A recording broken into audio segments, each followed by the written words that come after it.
Hello bull trackers. दोस्तों आइए सबसे पहले मैं आपके साथ कुछ शॉकिंग डेटा शेयर करता हूं। तो अगर आप देखें इस वक्त इन्फ्लेशन 5 ईयर्स के हाईएस्ट लेवल के आसपास चल रहा है। क्रूड $100 के आसपास फ्लक्चुएट होता हुआ हमें दिख रहा है। एफ की नॉन स्टॉप सेलिंग चल रही है। फर्स्ट 3 मंथ्स में उन्होंने करीब $19 बिलियन की सेलिंग कर दी, जो कि 2025 के पूरे ईयर के उनके सेलिंग फिगर से ज़्यादा है। आरबीआई ने जीडीपी के जो ग्रोथ के प्रोजेक्शंस थे उस पर कट कर दिया, यानी कि जीडीपी ग्रोथ में हमें डिक्लाइन देखने को मिलेगा। हॉर्मुज ऑलमोस्ट पूरी तरीके से बंद है, वहां पे कोई ट्रैफिक जाता हुआ नहीं दिख रहा है। नेग्लिजिबल वहां से ऑयल टैंकर्स मूव कर रहे हैं।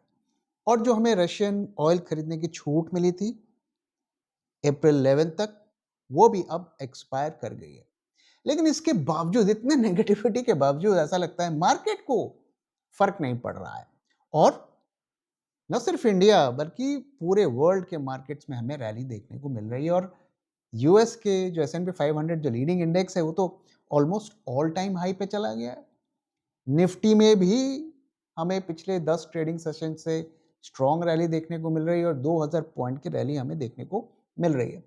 तो सवाल ये है कि क्या मार्केट इरेशनल हो गया है या हम कुछ समझने में गलती कर रहे हैं। इसी को हम इस वीडियो में समझने की कोशिश करते हैं।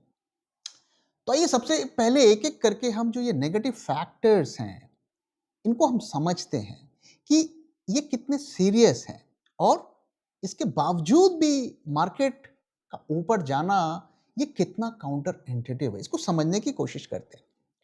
तो सबसे पहले हम समझते हैं कि क्रूड ऑयल के डायनेमिक्स को। लड़ाई शुरू होने से पहले क्रूड ऑयल 65-63 के आसपास घूम रहा था। आज हम 9500 के आसपास घूम रहे हैं। करीब 40% का उसमें राइस हमें देखने को मिला। अब ये कितना ज़्यादा सीरियस है इसको अगर आप समझें तो जैसा कि आप जानते हैं हम 85% ऑयल हम इंपोर्ट करते हैं और हम यूएस डॉलर्स में पेमेंट करते हैं। और जैसे कि मैंने आपको बताया कि हमारे पास 11 मंथ्स का रिजर्व है। और हर जो $10 क्रूड का ऑयल बढ़ता है तो हमारे 15 से 17 बिलियन डॉलर का हमको एक्स्ट्रा पे करना पड़ता है। यानी कि करीब 1.4 से 1.5 लाख करोड़ रुपीस हम एक्स्ट्रा खर्च करते हैं $10 अगर क्रूड का भाव बढ़ता है। दूसरा फैक्टर, अगर इन्फ्लेशन को आप समझें तो आरबीआई के इस साल का जो इन्फ्लेशन का जो एस्टिमेट था वो 2.1% था। FY27 का वो बढ़ के 4.6% हो गया। यानी कि आरबीआई ये मानता है कि इन्फ्लेशन डबल होगा और इसका कारण भी क्रूड है। क्रूड को अगर हम डायनेमिक्स को समझें सो $10 अगर क्रूड बढ़ता है, क्रूड का प्राइस, तो 0.66% हमारा इन्फ्लेशन बढ़ता है। और हम जानते हैं कि अब ये लड़ाई पता नहीं रुकेगी कि नहीं रुकेगी, सीजफायर एक्सटेंड होगा कि नहीं होगा। लेकिन अगर ये सब कल भी हो जाता है, लड़ाई रुक जाती है, इसको नॉर्मलाइज होने में कई क्वार्टर्स लग जाएंगे। यानी कि तब तक हम हायर क्रूड के प्राइस देंगे, हमारे जो सरकारी खजाने से पैसा ज़्यादा जाएगा, हमारे इन्फ्लेशन पर कंट्रीब्यूट करेगा। तो ये ऐसा नहीं है कि इसका इम्पैक्ट कल ही ख़त्म हो जाएगा, ये आगे चलेगा। और अगर लड़ाई बढ़ी तो सिचुएशन और भी खराब हो जाएगा। तीसरी चीज़ जो हमें समझना है कि इंटरेस्ट रेट में क्या हो रहा है, जो कि इन सब से रिलेटेड ही है। तो इंटरेस्ट रेट का अगर सिचुएशन देखें तो पिछले साल तक सिनेरियो क्या था कि हर सेंट्रल बैंक बोल रहा था हम अब रेट को कट करेंगे, वो कट कर रहे थे, साइकिल शुरू हो गया था।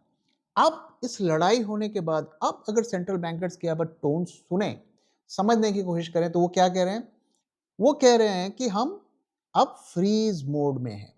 तो अगर आप देखिए कि फेड ने 3.5 3.75% पे रेट को होल्ड कर रहे हैं, जो यूरोपियन बैंक है 2% पे होल्ड कर रहा है, बैंक ऑफ इंग्लैंड 3.75% पे होल्ड कर रहे हैं, आरबीआई 5.25% पे होल्ड कर रहे हैं और रिजर्व बैंक ऑफ ऑस्ट्रेलिया उन्होंने बढ़ा दिया।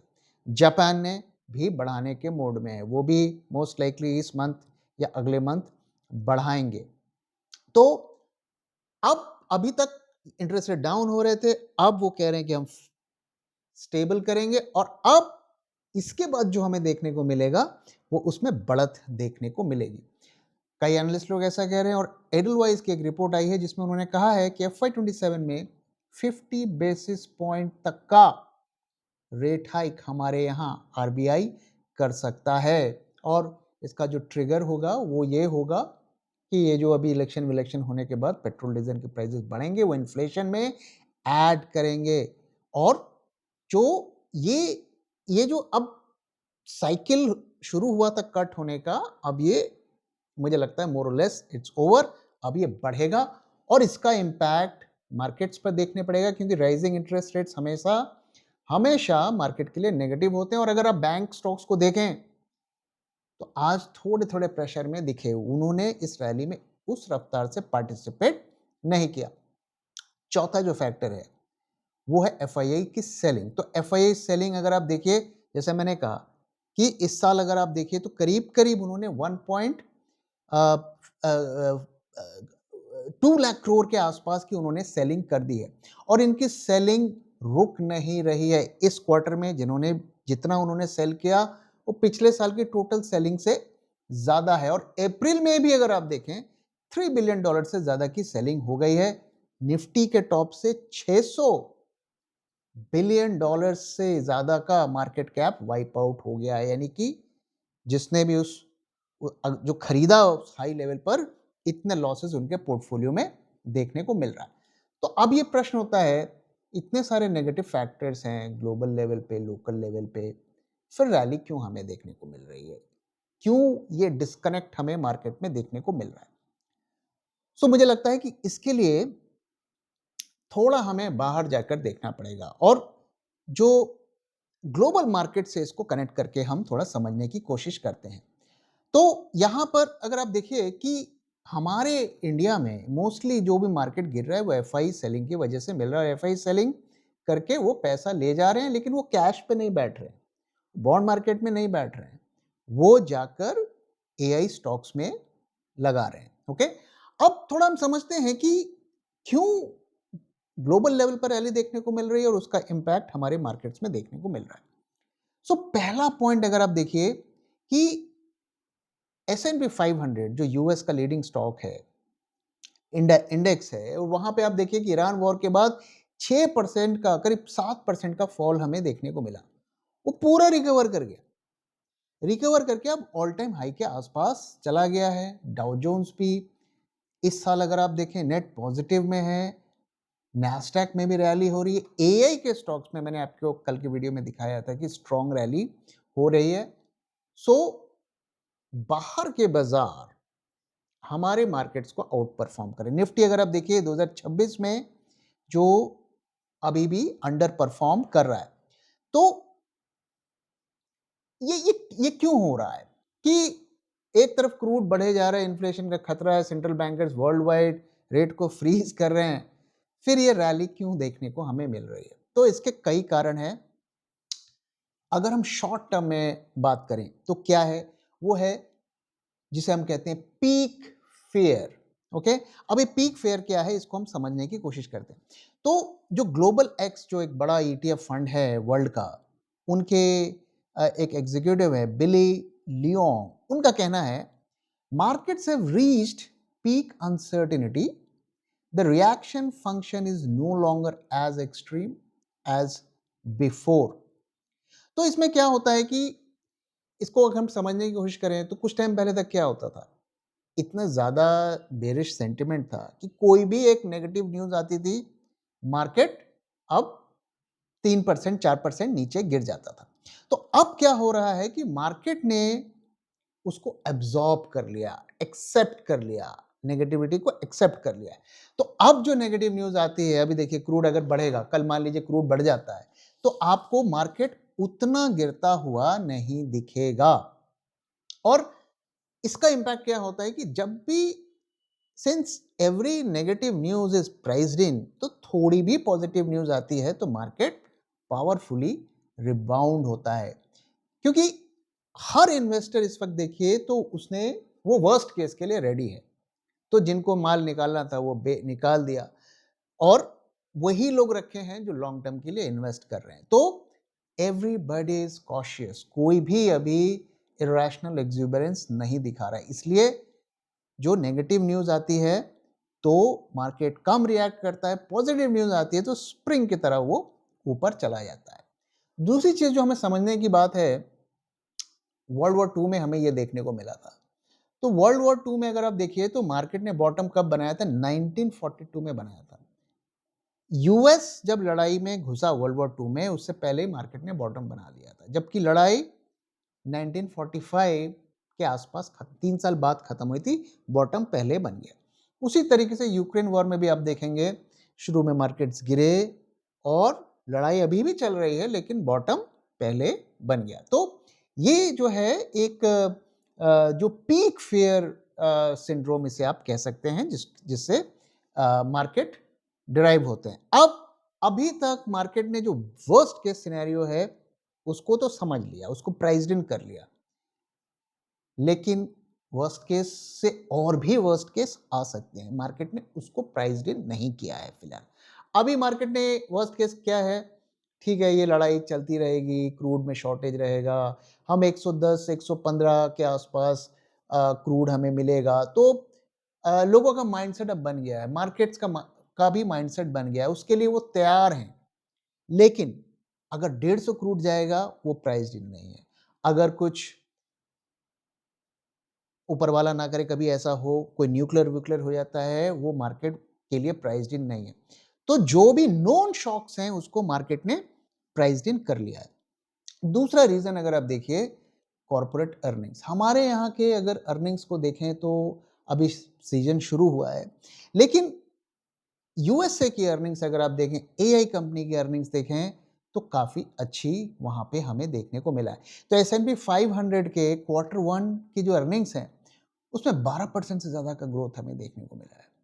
और इंडिया में तो अभी रिजल्ट्स आ रहे हैं, लेकिन अगर टीसीएस को भी देखें, कम से कम रुपीज़ में, क्योंकि उसको उनको करेंसी का फ़ायदा हुआ, तो वहाँ पर बेटर देन एक्सपेक्टेड रिजल्ट्स आए। हालांकि वो कांस्टेंट करेंसी में देखेंगे तो उसमें डिप आया है, लेकिन कम से कम रुपी में अच्छा आया है। तो कॉर्पोरेट अर्निंग्स जो हैं वो बेटर देन एक्सपेक्टेड आ रही हैं, तो इससे भी सेंटिमेंट्स जो हैं लिफ्ट हुए हैं। और दोनों जगह, इंडिया में भी अभी तक जो रिजल्ट आए हैं, कुछ शॉक हमें देखने को अभी तक नहीं मिला है। तो मार्केट उम्मीद कर रहा है कि रिजल्ट्स बेटर देन एक्सपेक्टेड आएंगे। यूएस के तो ऑलरेडी अच्छे आए हैं, एआई कंपनीज के रिजल्ट्स तो बहुत ही अच्छे हैं, इसीलिए एआई की रैली हो रही है। और अब और एआई के रिजल्ट्स आने वाले दिनों में आएंगे और होपफुली वो भी अच्छे आएंगे, तो इससे माहौल थोड़ा गर्म रहेगा। और हम ऑलरेडी जैसा कि जानते हैं कि नेगेटिव चीज़ें ऑलरेडी प्राइस्ड इन है। तीसरा रीज़न अगर आप देखिए, जो कि मैं लगातार आपके साथ शेयर कर रहा हूँ, कि कई लीडिंग आईपीओज अभी आने वाले हैं यूएसए में एआई कंपनीज के, तो माहौल बना के रखना है। अगर मार्केट्स ऊपर जाएंगे नहीं जाएंगे तो ये आईपीओ सक्सेसफुल कैसे होंगे? और हम जानते हैं ये बड़े आईपीओज हैं, और ये आईपीओज को सक्सेसफुल करना दुनिया भर के फंड मैनेजर्स के लिए वो उसमें कंट्रीब्यूट करेंगे। और दोस्तों ये सिर्फ यूएसए की बात नहीं है, हमारे यहाँ भी big ticket IPOs lined up हैं। जियो का आईपीओ लाइंड अप है, एनएससी का आईपीओ लाइंड अप है, फोन पे का लाइंड अप है, और इसी बहती गंगा में कई और आईपीओ भी शायद आ जाएं। तो कोशिश की जा रही है कि वर्ल्ड वाइड मार्केट को थोड़ा गरमाया जाए और इन आईपीओस को सक्सेसफुल किया जाए, क्योंकि काफ़ी पैसा और खास करके बड़े प्लेयर्स का पैसा इनमें स्टेक पे रहेगा। तो इस वजह से मार्केट में एक रैली हमें आती हुई दिख रही है। दोस्तों ये मत भूलिए, पिछले साल भी इसी तरीके की रैली आई थी, और उस रैली का इस्तेमाल करके कितने आईपीओस निकाले गए, कितने लोग उसमें अभी भी फंसे हुए हैं। अब अगर इंडिया स्पेसिफिक बात करें, तो इंडिया स्पेसिफिक हम जानते हैं क्या है।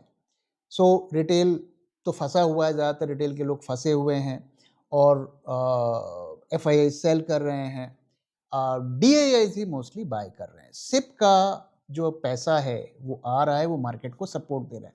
लेकिन यहाँ पर एक बहुत बड़ा कैच है, इसको हम समझने की कोशिश करते हैं। अब देखिए 11% निफ्टी इस महीने गिरा, रिकॉर्ड सिप का पैसा आया, 32,000 करोड़ का सिप इनफ्लो आया। लेकिन यहाँ पर एक कैच है, कैच ये है कि अगर आप देखें तो सिप स्टॉपेज रेशियो इसको ट्रैक करें तो ये 100% हो गया है। यानी कि जितने नए सिप्स आ रहे हैं उतने ही लगभग क्लोज भी हो रहे हैं। तो जो नए इन्वेस्टर्स हैं वो तो घुस रहे हैं, लेकिन पुराने इस रैली का इस्तेमाल करके अपने सिप्स को बंद करवा रहे हैं। क्या आप भी ऐसा कर रहे हैं? ज़रूर अपना हमें बताइए, हमसे शेयर करिए कि आप क्या कर रहे हैं, क्योंकि डेटा ये बता रहा है कि पुराने सिप्स क्लोज हो रहे हैं और नए सिप्स मार्केट में आ रहे हैं।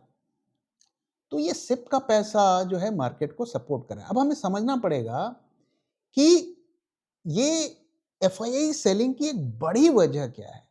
बड़ी वजह यही है, सिप मनी। क्योंकि जब तक म्यूचुअल फंड के पास खरीदने का पैसा होगा वो बेचेंगे, रिटेल तो खरीदेगा नहीं इतनी बड़ी क्वांटिटी में। तो डीआईआईज के पास जब तक पैसा होगा, जब तक वो खरीदेंगे तब तक वो बेचेंगे। सो अगर आप देखें, इसीलिए फिगर्स मैचिंग होती हैं।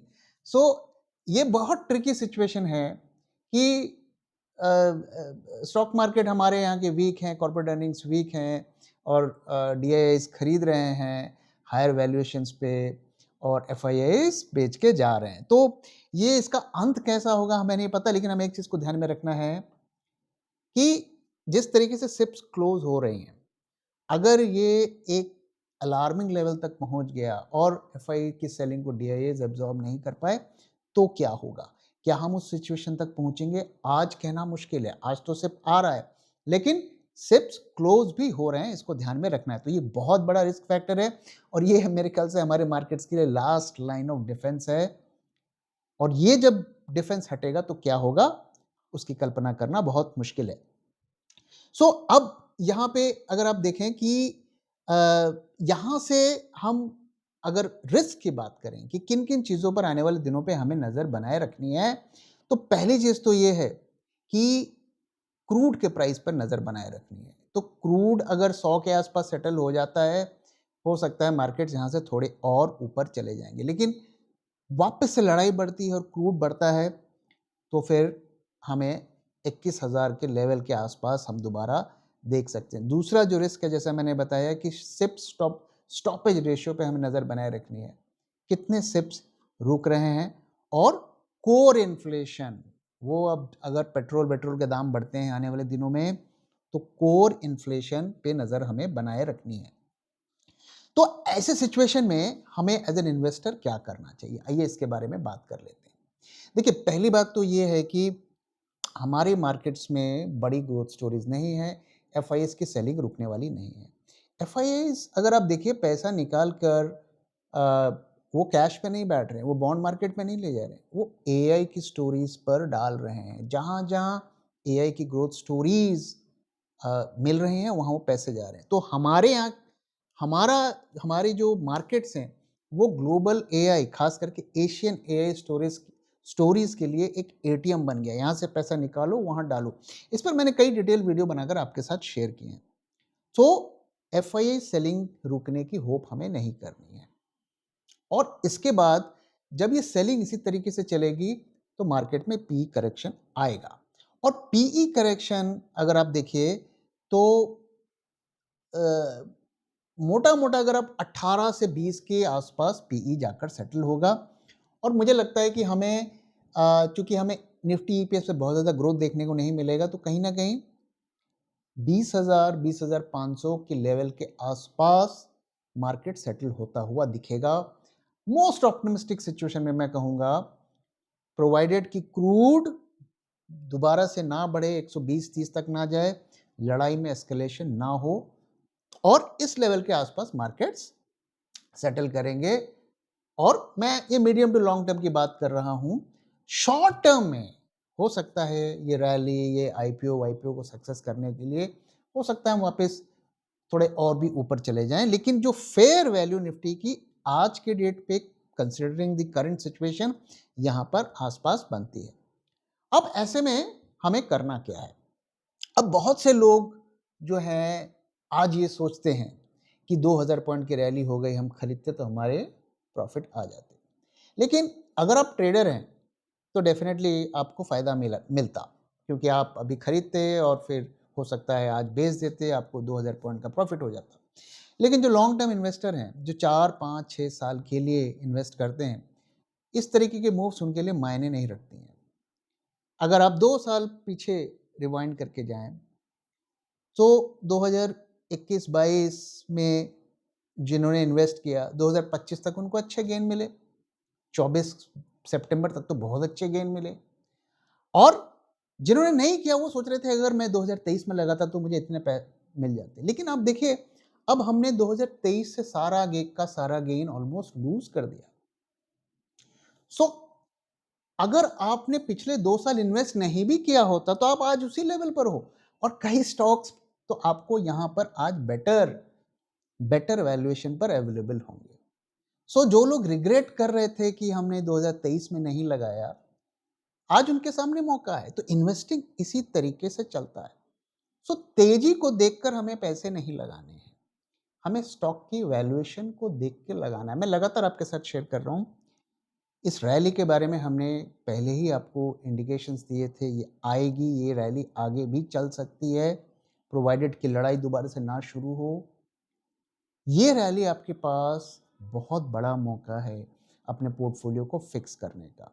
उस पे फोकस करिए और मार्केट्स को मत चेस करिए, मोमेंटम को मत चेस करिए, वैल्यूएशंस को चेस करिए, और अपने जो भी बुरे स्टॉक्स हैं इस रैली को इस्तेमाल करके आप निकल जाइए।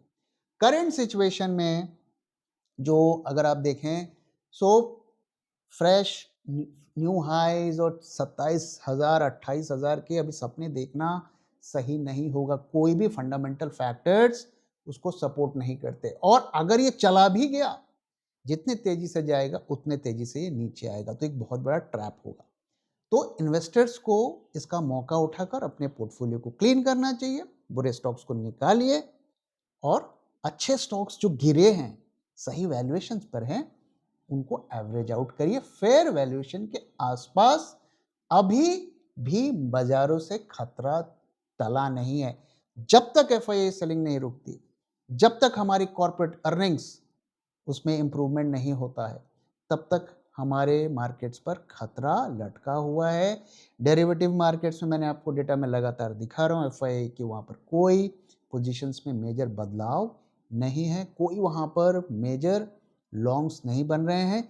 इसलिए ये रैली को आप टेक्निकल बाउंस, एक सेंटिमेंट बाउंस से ज़्यादा मत देखिए, और इसका सही इस्तेमाल करिए। तो दोस्तों, इसी के साथ इस वीडियो को मैं यहाँ पे खत्म कर रहा हूँ। वीडियो कैसा लगा जरूर बताइएगा, अपना फीडबैक भी शेयर करना मत भूलिएगा। Thank you very much for watching. Thank you for your time.